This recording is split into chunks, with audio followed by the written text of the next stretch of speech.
Welcome students, I am Shubham Goel and I'm gonna teach you about clustering in machine learning. This is the fourth lecture on clustering lecture series. Okay, let's start. These are some of the topics that we have to discuss today. First, we have to understand the concept of density method of clustering, then a well-known algorithm under the category of density method, that is DBScan, is discussed in detail, followed by an interactive example to visualize the clustering procedure of DBScan. Density methods. In these methods, data space is searched to locate the areas of various density of data points in the data space. It isolates the different density regions and assigns the data point within the region of same density into the same clusters. The prominent algorithms under the category of density method are DBScan and optics. DBScan stands for density based spatial clustering of applications with noise, and optics stands for ordering point to identify clustering structure. We're gonna explain DBScan in the subsequent lecture in more detail. Okay. DBScan. It is a most popular and cited algorithm under the category of density based method, and these are some of the salient features of DBScan algorithm that we must know. First of all, clusters with arbitrary shape. That means the cluster formed by the DBScan algorithm are can be of any arbitrary shape.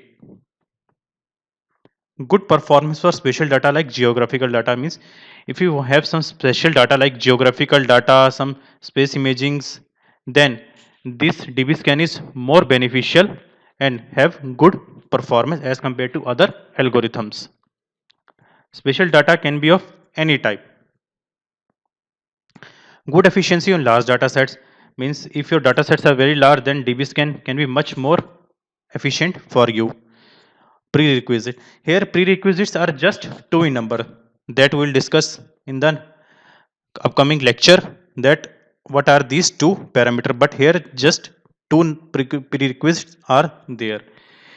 No prior knowledge about the number of clusters is required. That means you don't have to bother about that how many clusters I have to form, and you don't need to inform to the algorithm that these number of clusters should be formed by the algorithm. Like this is the shortcoming of k-means algorithm. DBScan relies on density based notation of cluster, that is density of data points are the basis of cluster formation in DBScan algorithm. Here the central idea on which DBScan aims at are grouping of data points in high density region. Next, detection of outlier based on the fact that these outlier lies alone in data space and constitute the very low density regions. Here in the picture, high density regions are considered as clusters. That means these are high density region where concentration of points are more high as compared to others, and that are three number, while single or scattered elements like this black dots are considered as outliers or noisy elements. There are two input parameters of DBScan algorithm, and performance of algorithm is greatly influenced by the values of these parameters, so selection must be very careful. First of all, radius. Maximum radius of the neighborhood decision circle is named as epsilon. That means you have to select that what should be the radius of my neighborhood decision circle, and this is denoted by epsilon, that is EPS, or the symbol of EPS, epsilon symbol. Next one, the minimum number of points in the neighborhood circle. The minimum number of points in the neighborhood circle which are at an epsilon distance from the center point of the circle is named as min point. That means while considering the radius as epsilon, if you draw a circle, then number of points appearing in that circle is the mean PTS. That means it should be mean PTS in number. Okay. Okay. There are three types of categories of data points in the DBSCAN algorithm. First one is core point. If density in neighborhood is very high, border point if density in neighborhood is low, but the point is a neighbor of some core point. Next one, noise point. Remaining points which are neither a core point or nor a border point. Let's understand this point and working of DBSCAN algorithm in the next slide using a picture so that this point can be explained in much more better way. Here, the picture represents a typical DBSCAN algorithm example with epsilon denoting the radius of the neighborhood circle and number of points, that is minimum points should be 3 in number. Okay, now let's start explaining the working of core point, border point and noise point in a one by one manner.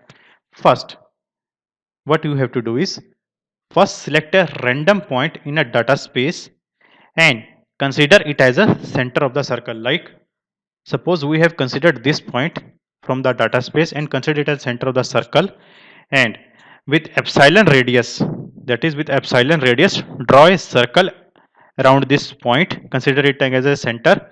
Then if the number of points incoming appearing in that circle, like is this black point, blue point and this black point and this black point, if the count of these all points appearing in this circle is greater than equal to mean PTS, that is 3, then we gonna say that this is a core point.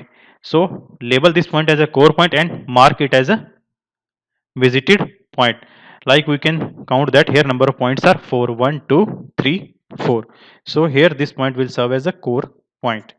But in case if this point has point number of points not greater than mean PTS, that means let's suppose there are only 2 points in this circle, then we cannot call this point blue point as core point. Then what you have to do is mark those points either as a border point and the noise point. The decision, final decision about this point will be made at the end. Okay, so after labeling these points, select the data points appearing in this circle, and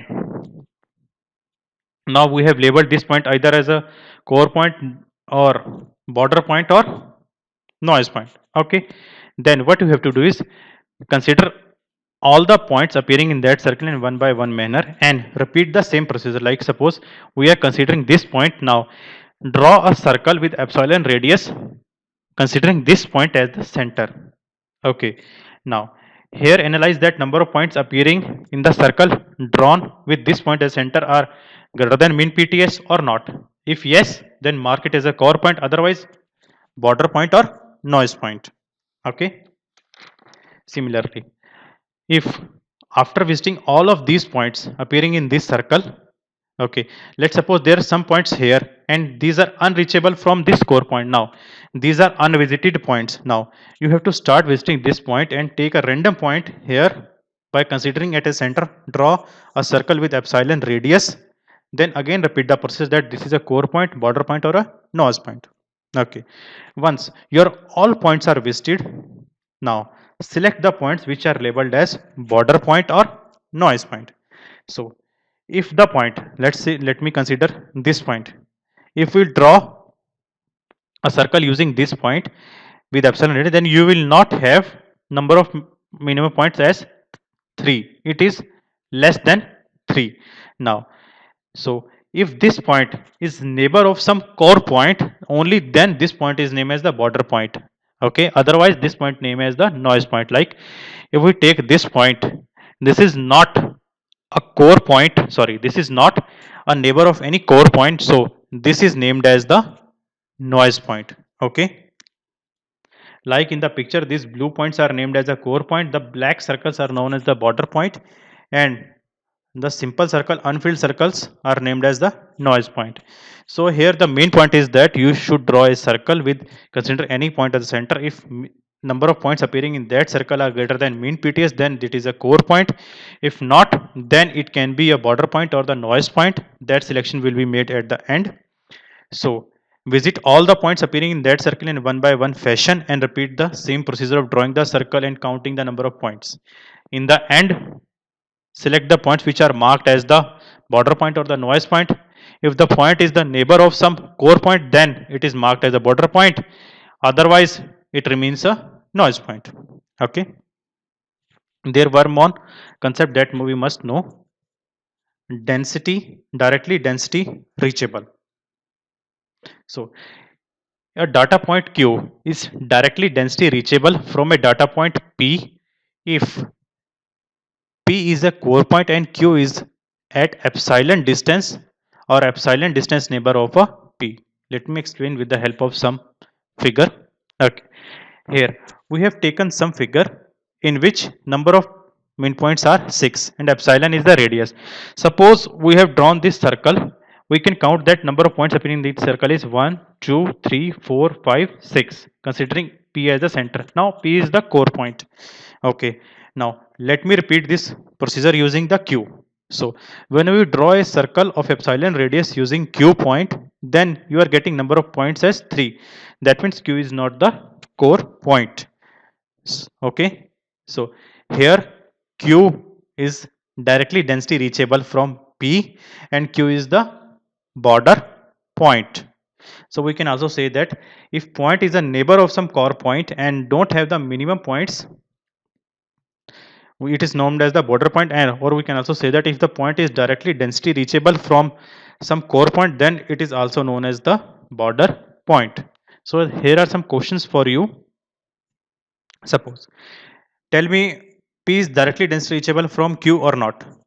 So read the definition more clearly again, then you can answer this point. Okay. So condition is that Q is directly density reachable from a point, data point, if P is the core point and Q is epsilon distance neighbor of P.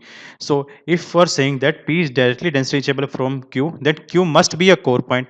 But we have know that P is the border point, not a core point. So P is not directly reachable from Q. So no. Why? That I've already told you. So there is one more question about directly density reachable. The density reachability is asymmetric. So you can say that like we have read in the first question that Q is a directly reachable from P, but P is not directly density reachable from Q. So they are asymmetric.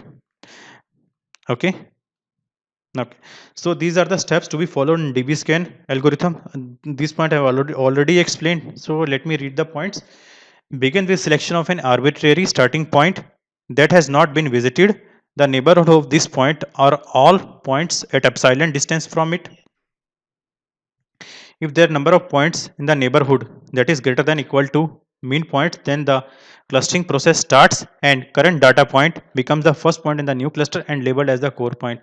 Otherwise, the point is labeled as the border point or the noise point. Decisions will be made at the end, but both points are marked as visited.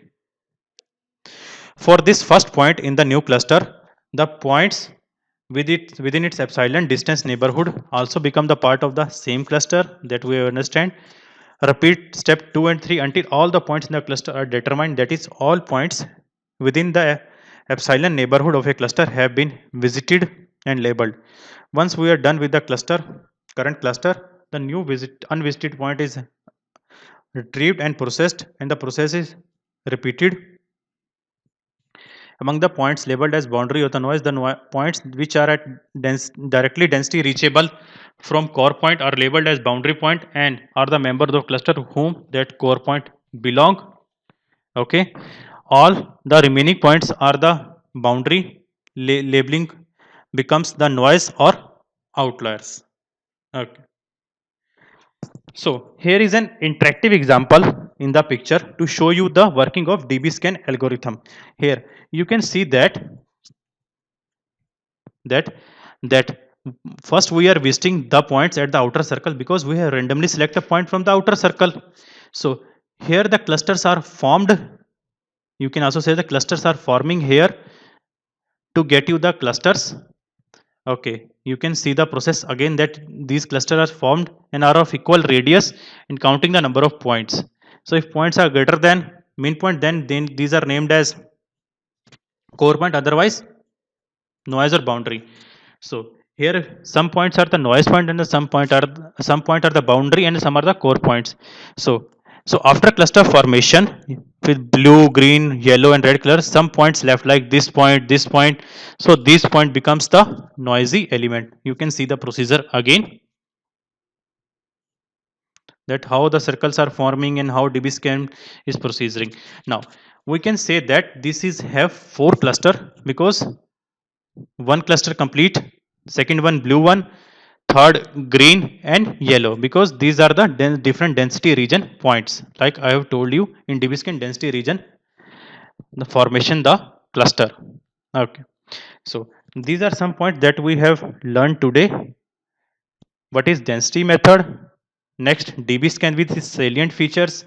Now what do you mean by core point, border point, the noise points in the dbscan? Working of algorithm we have already know, and we have also visualized the process using an interactive example. Thank you for watching the lecture video, students. Do watch and understand the remaining lecture in machine learning lecture series. Thank you once again.